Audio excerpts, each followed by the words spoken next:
The humid air hung heavy, thick with the scent of magnolias and something else I couldn't quite place, a metallic tang, maybe, or just the cloying sweetness of decay beneath the surface beauty of Charleston in the late 1980s. I was Arthur Penhaligon, an architect who found solace in the clean lines of old buildings, in the careful preservation of history. My life felt, for the most part, as meticulously planned and stable as the structures I restored. My firm, housed in a renovated carriage house off Meeting Street, was respected. My marriage to Lillian, while perhaps lacking the fiery passion of our youth, was comfortable, a familiar rhythm of shared dinners, quiet evenings, and the comforting presence of our daughter Sarah. My business partner, Silas Croft, had been with me for 15 years, a charismatic counterpoint to my reserved nature, handling the client schmoozing while I handled the blueprints. And Julian Vance, a younger friend, almost like a nephew, was a regular presence, bright and eager, someone I felt a quiet affection for. Looking back, the signs were there, subtle cracks in the foundation I had believed to be solid. Small discrepancies in the firm's accounts that Silas smoothly explained away as minor bookkeeping errors.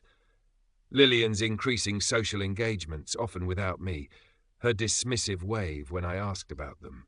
A strange phone call she took one evening, her voice hushed, her eyes darting towards me. A fleeting, too-long glance between Lillian and Silas at a dinner party. I dismissed them all, chalking them up to stress, to the natural evolution of a long marriage, to my own perhaps overly cautious nature. Trust was the bedrock of my world. Trust in the integrity of a building structure, trust in the people I built my life with. Without it, everything crumbled. It wasn't a planned confession, a dramatic confrontation born of suspicion. It was mundane, accidental, and therefore utterly devastating. One sweltering August afternoon, Lillian asked me to fetch a specific ledger from her desk in the study. An old, leather-bound book she used for tracking household expenses, rarely touched these days. I pulled open the drawer, the scent of old paper and lavender sachets filling the air. Beneath the ledger, tucked into a small hidden compartment I hadn't known existed, was a small black plastic device. It looked like a miniature tape recorder, the kind used for dictation. Curiosity, a feeling I rarely indulged outside of historical research, prompted me to press play. The first voice was Lillian's, hushed and breathless. "Are you sure he won't suspect?" The second voice, smooth and familiar, sent a jolt of ice through me. Silas. "Art suspect? Please, Lillian. He's too busy sketching away in his ivory tower. He wouldn't notice if the house fell down around him, as long as the blueprints were tidy. Besides," his voice dropped, a low chuckle, "we've been doing this for years. He's never noticed before." My breath hitched. "Years? Doing what?" The conversation continued, fragments of hushed plans, mentions of the accounts, Julian, and phrases that pieced together painted a horrifying picture that went far beyond simple infidelity. They weren't just having an affair, they were plotting, against me. The world tilted. The familiar scent of lavender now felt suffocating, the silence of the study deafening. My hands trembled, dropping the recorder back into the drawer as if it were a venomous snake. Years. Silas, Julian, the accounts. The pieces, previously scattered and meaningless, slammed together with brutal force, forming a mosaic of betrayal that stretched back further than I could comprehend. The small financial anomalies at the firm, the odd phone calls, Lillian's increasing distance. It wasn't just marital drift. It was calculated. I stumbled out of the study, the humid air outside feeling suddenly cold against my skin. I needed to think, to understand the scope of this. It wasn't just my marriage that was a lie. It was my business, my friendships, the very foundation of my life. Silas, my partner, the man I trusted with the financial health of my firm. Julian, the young man I had informally mentored, welcomed into my home. And Lillian, my wife, the mother of my child. All of them, together, behind my back. The sheer scale of it was paralyzing. Over the next few days, I moved through my life like a ghost. I went to the office, forcing a strained smile, watching Silas's smooth interactions, every word he spoke now laced with a hidden meaning, a secret contempt I hadn't seen before. I saw Julian, still with his eager demeanor, and felt a wave of nausea. At home, I watched Lillian, her movements graceful, her smile practiced, and saw a stranger. I tried to access some personal savings, only to find a new layer of security, a password I didn't recognize.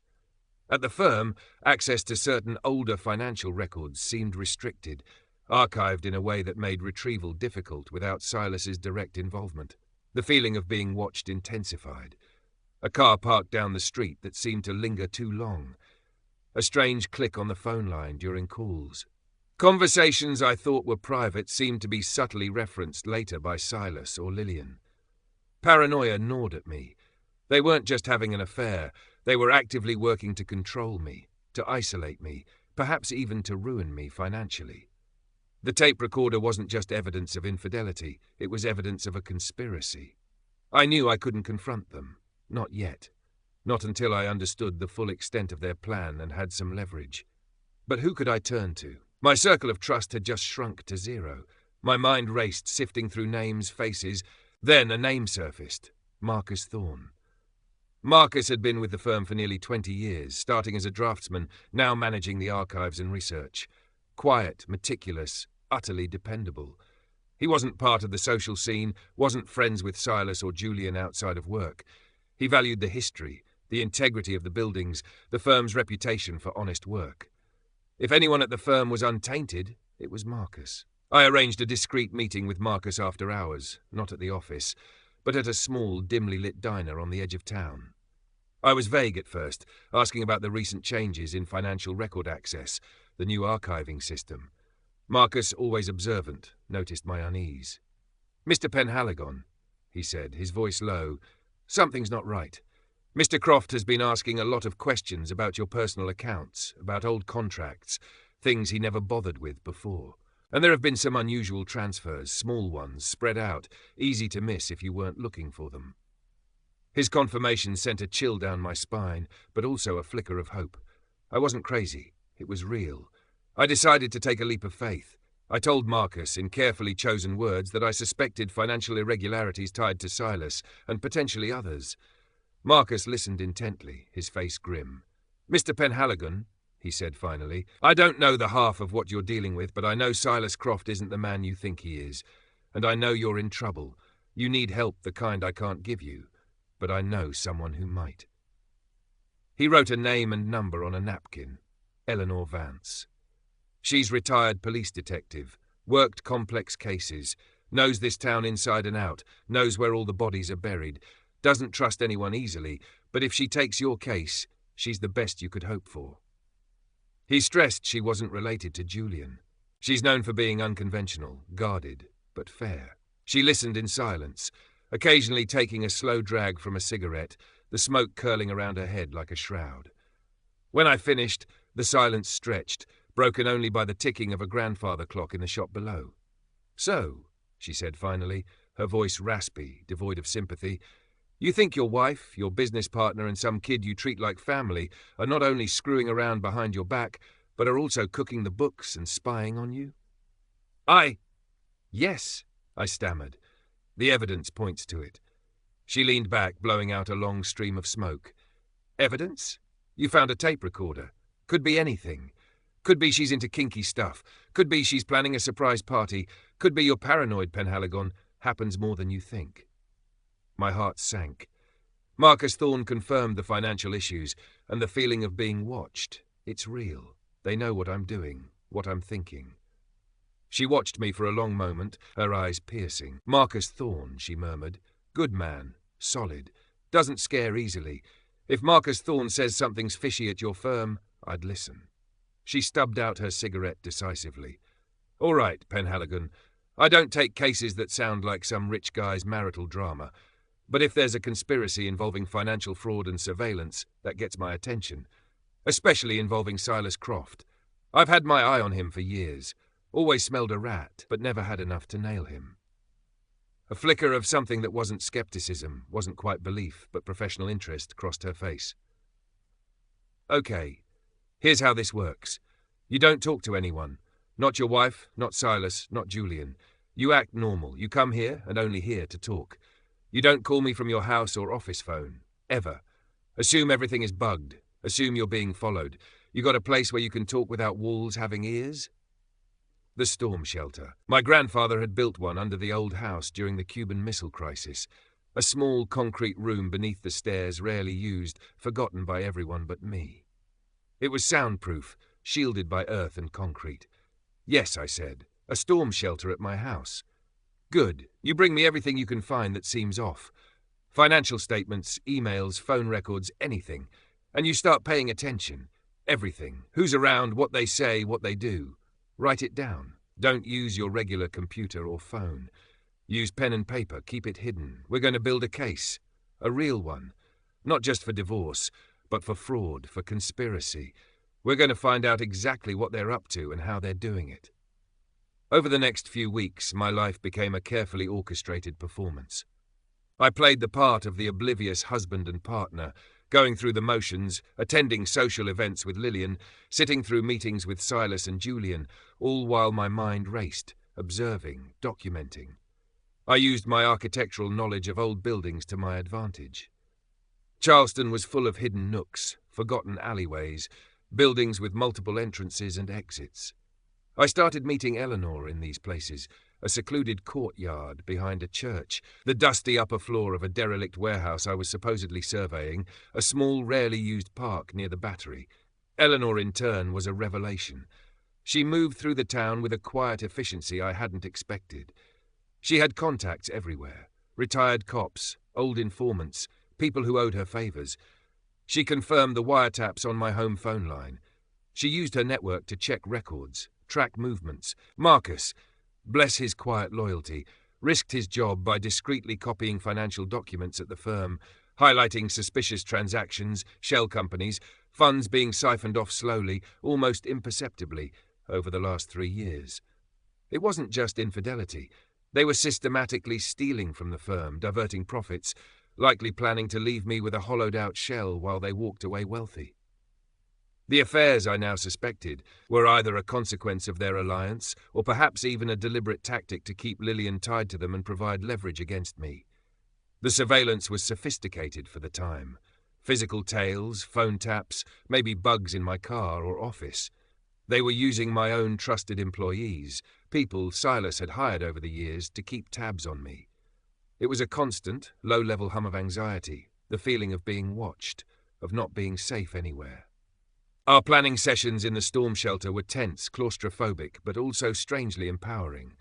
Crouched in the damp, cool air, surrounded by concrete, I felt, for the first time in weeks, truly hidden. We spread out documents, whispered strategies, wrote notes on pads, burning them afterward.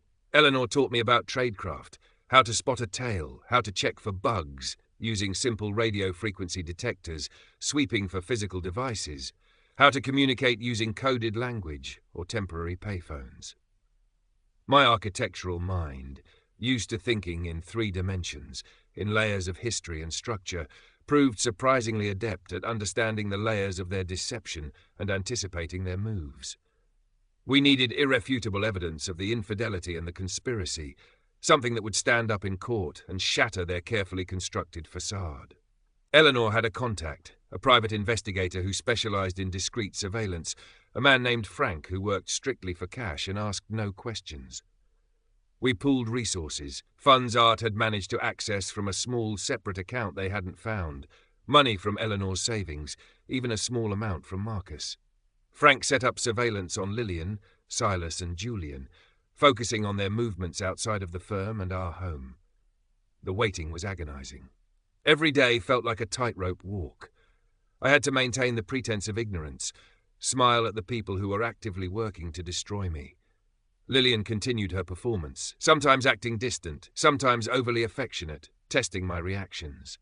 Silas was smooth, confident, occasionally dropping a subtle jab about my focus or attention to detail that now felt like thinly veiled contempt. Julian was harder to read, his eagerness sometimes seeming genuine, sometimes forced. Then Frank delivered, not just grainy photos, but video footage. Taken from a discreet location overlooking a private club Julian's family belonged to, a place where they felt safe and untouchable. The footage was damning. It showed Lillian, Silas, and Julian together, not just socializing, but intimate, physical.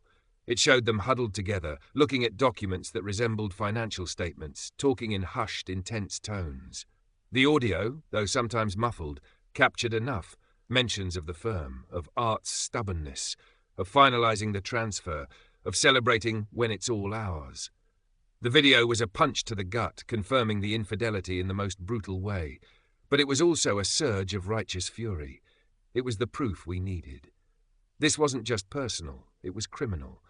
They weren't just lovers, they were co-conspirators plotting theft and ruin. With the evidence in hand, planning shifted from gathering information to unleashing it. Eleanor connected me with a lawyer, not a local one who might be compromised by the town's intricate social web, but a sharp, no-nonsense litigator from Atlanta named Sarah Jenkins, known for her aggressive approach to complex cases. Sarah reviewed the evidence, the video, the financial documents Marcus had copied, Eleanor's notes on the surveillance and wiretaps. Her assessment was grim but hopeful. "It's messy, Mr. Paragon," she said, "but it's strong. Very strong. We can file for divorce based on adultery, which here in South Carolina is grounds. But the real leverage is the business fraud and conspiracy. That's where we hit them hard." We decided on a coordinated strike.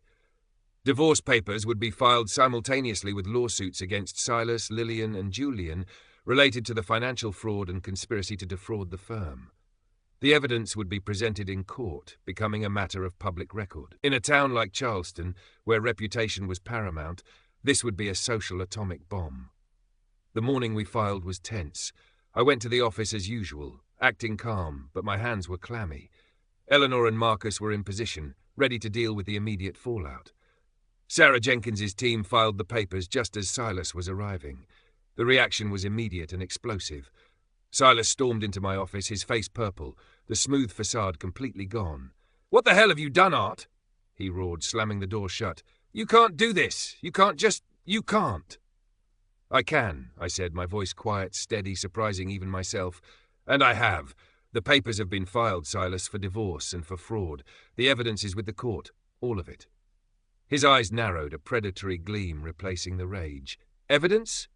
What evidence? You think you can prove anything? You're paranoid, Art. Always have been. Lillian told me you were getting unstable. This proves it. You'll be lucky if you don't end up committed. You'll lose everything. Your wife, your daughter, your business, everything." "I have proof," I repeated, holding his gaze. "Proof of the affairs, proof of the money, proof of the planning. Frank's video, Marcus's documents, Eleanor's background checks. We know everything, Silas. Everything you've been doing for how long and with whom." His face paled slightly at the mention of Frank and Eleanor. He hadn't anticipated I would go outside my immediate circle, outside the town's social constraints. You hired PIs? You bugged us?" "You bugged me first," I corrected. "You tracked me. You stole from me. You betrayed my trust in every conceivable way. This is just the consequence." He lunged across the desk, grabbing my lapels. "You naive fool. You think you can win this? I'm Silas Croft. I have connections. I have lawyers. I'll bury you." I didn't flinch. "You have a disbarment waiting for your lawyer if he tries anything unethical," I said calmly, recalling Don's fate in the original story and incorporating a similar potential consequence. "And you have a lifetime of deceit about to be laid bare for this entire town to see. Good luck with that, Silas." He shoved me back, breathing heavily, his eyes wild. "You'll regret this, Art. I'll make sure you never work in this town again. I'll make sure everyone knows you're a lunatic." He stormed out, slamming the door so hard the glass rattled. Minutes later, Lillian called, her voice a mix of hysteria and feigned hurt. "Arthur, how could you? How could you do this to us? After everything. The papers, the accusations, you're destroying everything." "You destroyed it, Lillian," I said, my voice flat. "Years ago. I just finally found out." "It was just sex," she cried, the pretense of a deeper connection crumbling. "You weren't paying attention." "You didn't give me what I needed," the familiar refrain. "And stealing from my business? Plotting with Silas? Was that just sex too?" Silence. Then a choked sob. He said it was the only way to make things work, to keep everything stable." "Stable?" I scoffed. "By systematically robbing me and planning my financial ruin? By making a mockery of our marriage and our home? That's not stability, Lillian. That's parasitism." She hung up, the line going dead. Julian called later, sounding panicked, trying to distance himself. "Art, listen, I didn't know the half of it. Silas, he pressured us. He said it was just business. The other stuff, that was just, fun." "Fun," I repeated, the word tasting like ash. Betraying a friend, helping steal from him, helping spy on him, that's your idea of fun, Julian? I'm sorry, Art, I really am. Can we talk about this? Can we fix this? No, Julian, I said. There's nothing to fix. It's broken. Permanently. I suggest you get a lawyer. You're going to need one. The news spread through Charleston like wildfire. The divorce of Arthur Penhaligon, the quiet, respected architect, and his elegant wife Lillian was scandalous enough. But the accusations, fraud, conspiracy, infidelity involving Silas Croft, the prominent businessman, and young Julian Vance from a well-regarded family, sent shockwaves through the town's intricate social network. Dinners were cancelled, invitations were rescinded, whispers turned into open gossip. Sides were chosen, though most leaned towards Art, whose reputation for integrity stood in stark contrast to the mounting evidence against the others. The legal battles were brutal. Sarah Jenkins was relentless, presenting the evidence with cold precision. The video footage, the financial records detailing years of siphoning funds, the documentation of the surveillance, it was overwhelming. Silas's lawyers tried to paint me as unstable, paranoid, fabricating the whole thing due to jealousy.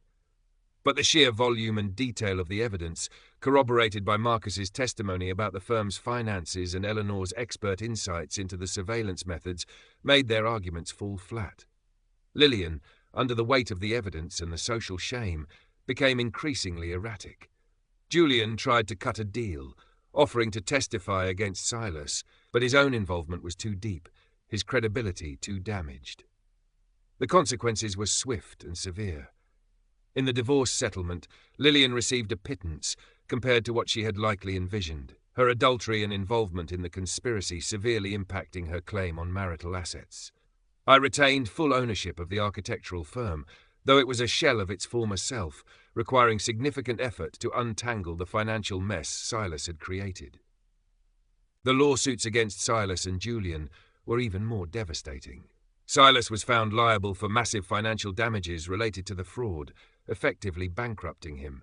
His reputation was in tatters, his business dealings scrutinized, likely leading to further legal troubles. Julian, facing potential criminal charges and social ruin, essentially vanished from town. There was a moment in court during the custody hearing for Sarah that sealed Lillian's fate regarding our daughter. The video footage Frank had captured wasn't just of the adults. In one brief, almost overlooked shot, Sarah, our daughter, was visible for a few seconds, peeking around a corner, watching her mother and the two men from the doorway of the room where they were behaving so intimately and discussing their plans against me. It was a fleeting image, but it spoke volumes about the environment she had been exposed to, the lack of discretion, the potential emotional harm. The judge, seeing that image, didn't hesitate. Full custody was awarded to me. Silas's lawyer, a smooth-talking man who had initially dismissed the charges, found his own reputation tarnished by his association with Silas and the flimsy defense he mounted against such damning evidence. He wasn't disbarred like Don in the original story, but the scandal significantly impacted his practice. The aftermath was quiet, but the scars were deep. The town, for all its gossip, eventually moved on, finding new scandals to obsess over. But the Penhaligon-Croft Vance affair remained a cautionary tale, a reminder that beneath the veneer of southern charm and respectability, betrayal could fester in the most unexpected places. Rebuilding the firm was a monumental task. Silas had not only stolen money, but had also damaged its reputation, cutting corners on contracts I hadn't overseen, alienating clients. Marcus Thorne was invaluable during this time, his loyalty unwavering, his knowledge of the firm's inner workings essential to sorting through the mess. We worked late nights, poring over ledgers, contacting old clients, slowly, painstakingly restoring the firm's integrity and financial health. Eleanor Vance became an unlikely friend. We'd meet occasionally for coffee or sometimes a quiet drink. She never pried into my emotional state, but her pragmatic presence was a comfort. She had seen it all, the ugliness people were capable of, but she also had a quiet belief in justice, in setting things right. She helped me navigate the lingering complexities, offering advice, sharing observations about the town's shifting dynamics. Lillian faded from my life, except for supervised visits with Sarah, which were strained and infrequent. She had lost her social circle, her financial security, her daughter. She was a pariah in the town she had once navigated with such confidence. Julian was gone, a ghost. Silas was facing the consequences of his greed, stripped of his wealth and influence. Nearly a year later, I sat in my restored office, the late afternoon sun casting long shadows across the drafting table. The firm was stable again, respected. My life with Sarah had found a new rhythm, quieter, simpler, built on honesty and open communication. Eleanor was visiting, sitting in a worn armchair, sipping coffee. She gestured to a newspaper on my desk, a small article detailing Silas Croft's legal troubles, hinting at further investigations into his past business practices. "Looks like he's getting everything that was coming to him," she said, her voice dry. "Most of it," I replied. The financial restitution would take years, if it ever fully materialized. But the real cost, the cost of shattered trust, was immeasurable. She looked at me, her sharp eyes softened slightly. "You handled it, Art. Most people would have crumbled. You fought back. Smart, clean. You didn't just get revenge, you got justice. As much as the system allows, anyway." "It cost me," I said, not dwelling on the financial or social cost, but the internal one. The loss of innocence, the cynicism that had set in, the difficulty of ever truly trusting anyone again. "Everything costs," she said simply. "But you didn't let them take everything. That's what matters." She paused, then, hesitant, asked a question that echoed Becky's letter in the original story, though without the same attempt at self-justification. "I always wondered, Art, why? Why did she do it, Lillian, and Silas, and Julian? Was it just the money, or was there something else?" I leaned back in my chair, looking out the window at the historic buildings, their elegant facades hiding countless stories of lives lived, secrets kept. The question of why had haunted me for a long time. Was it just greed and dissatisfaction? Or was there a deeper emptiness, a void they were trying to fill with illicit thrills and ill-gotten gains? I reached into a drawer, not for a letter, but for a small leather-bound journal. It wasn't Lillian's. It was one I had started during the investigation, a place to write down my observations, my fears, my plans. On one of the first pages, I had scrawled a quote I'd found in an old book on architectural history, something about structures and foundations. I don't know, Eleanor," I said, handing her the journal open to that page. "Maybe there's never one simple answer. Maybe some people just can't build on a solid foundation. Maybe they're always looking for a shortcut, a hidden passage, something easy and secret, even if it means tearing down everything around them." Eleanor read the quote, then looked up, her expression thoughtful. "Maybe," she agreed. "Or maybe," she added, a hint of her old cynicism returning, "some people are just rotten from the studs out." I didn't argue. I had seen enough to believe both were possible. I had lost a wife, friends, a life I thought was real. But I had gained clarity, resilience, and the quiet certainty that some things, like integrity and genuine loyalty, were worth fighting for, worth rebuilding a life around, even when the old structure had been deliberately, maliciously torn down. The humid air outside still carried the scent of magnolias, but now underneath it I could also smell the faint, clean scent of fresh sawdust and plaster, the smell of building something new, something strong from the ground up. Current part characters 4,000. Total characters 20,130. The process of rebuilding wasn't just about the firm's finances or reputation. It was about rebuilding my own sense of purpose, my own belief in the work I did. Every restored cornice, every carefully repointed brick felt like a small victory, a tangible counterpoint to the intangible destruction I had experienced. I threw myself into a major project. The restoration of the old Charleston orphanage building, a sprawling, complex structure that had fallen into disrepair. Its bones were good, solid, but years of neglect and poor patchwork repairs had left it vulnerable. It felt familiar. Marcus worked alongside me, his quiet efficiency a steadying presence. He didn't ask about the personal details of the divorce unless necessary, focusing on the work, on the numbers, on ensuring that every dollar spent on the orphanage restoration was accounted for, every contract solid. We hired new staff, young architects and draftsmen who were eager and honest, slowly replacing the network of employees Silas had cultivated over the years, those who had either been complicit or simply turned a blind eye. Eleanor continued to be a source of support, offering insights into human nature that were both bleak and bracing. She helped me understand the psychology of people like Silas. The entitlement, the arrogance that they could get away with anything, the thrill of the deception itself. She explained how common it was for people to rationalize their worst behavior, to blame the victim, to create elaborate justifications for their actions. Lillian's fleeting attempt at blaming me, at claiming I hadn't met her needs, fit this pattern perfectly. It wasn't about needs. It was about choices. Bad choices, born of selfishness and a lack of character.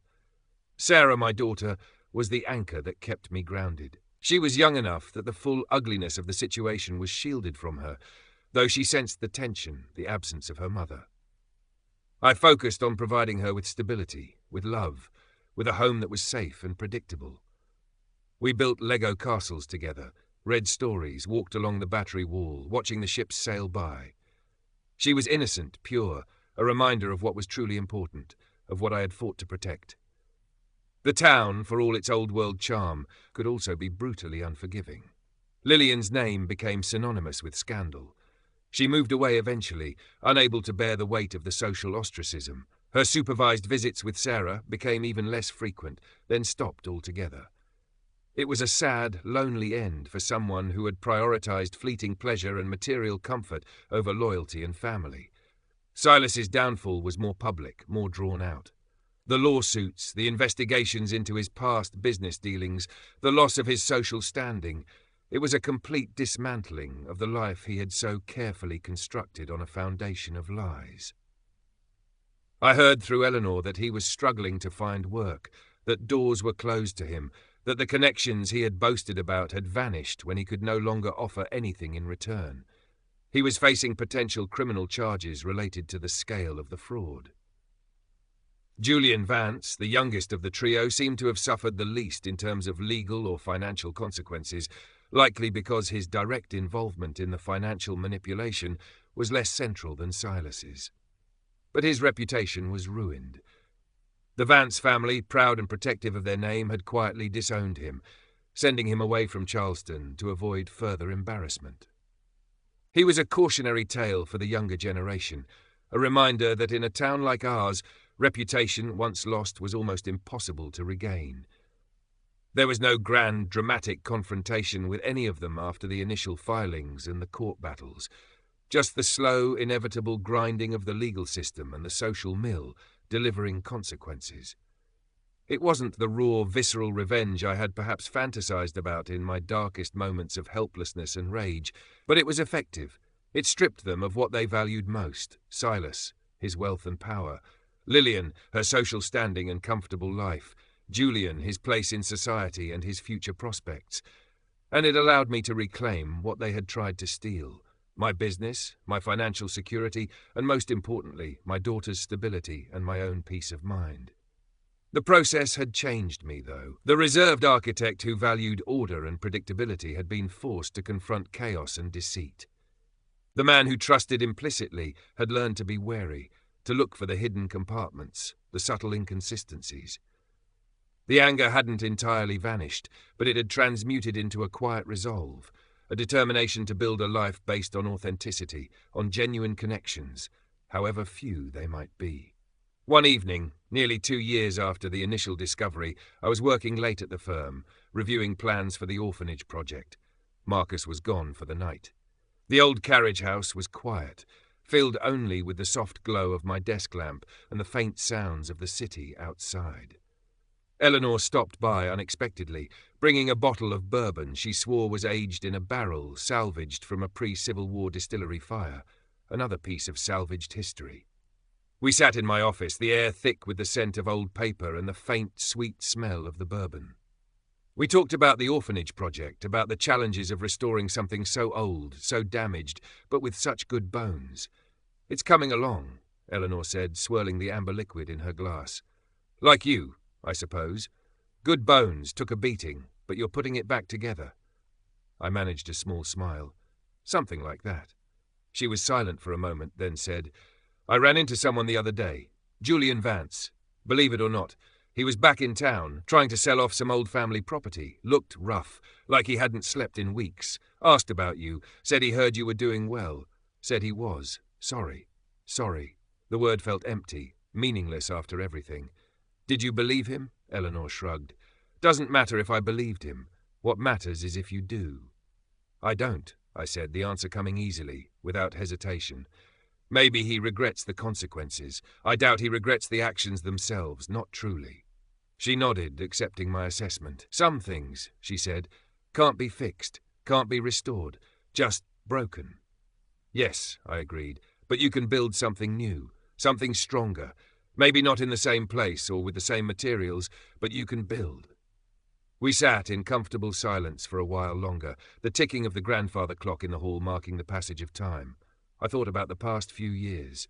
The shock, the anger, the fear, the grim determination, the quiet satisfaction of seeing justice served, the slow, steady work of rebuilding. It had been a brutal education, a forced dismantling of my worldview. I had lost a wife, friends, a comfortable illusion of stability. But I had gained a deeper understanding of resilience, of the importance of true loyalty, of the quiet strength found in integrity. I had Sarah, a future to build for her. I had my work, a constant reminder that even the most damaged structures could be restored, given enough care, patience, and a solid foundation. The storm shelter beneath the stairs was still there, a relic of a different kind of fear, a different kind of preparation. But I didn't need it anymore. The secrets were out, the plans laid bare. The darkness had been exposed to the light, and while the light had revealed the ugliness, it had also allowed the slow, painstaking process of healing and rebuilding to begin. I wasn't the same Arthur Penhaligon who had opened that hidden drawer years ago. The trusting naivete was gone, replaced by a guarded wisdom. The comfort of predictability had been shattered, replaced by an acceptance of life's inherent uncertainties.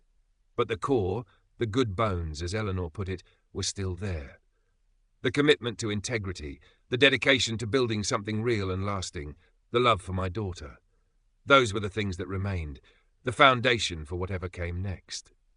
The bourbon was warm in my glass, the scent of old wood and history comforting.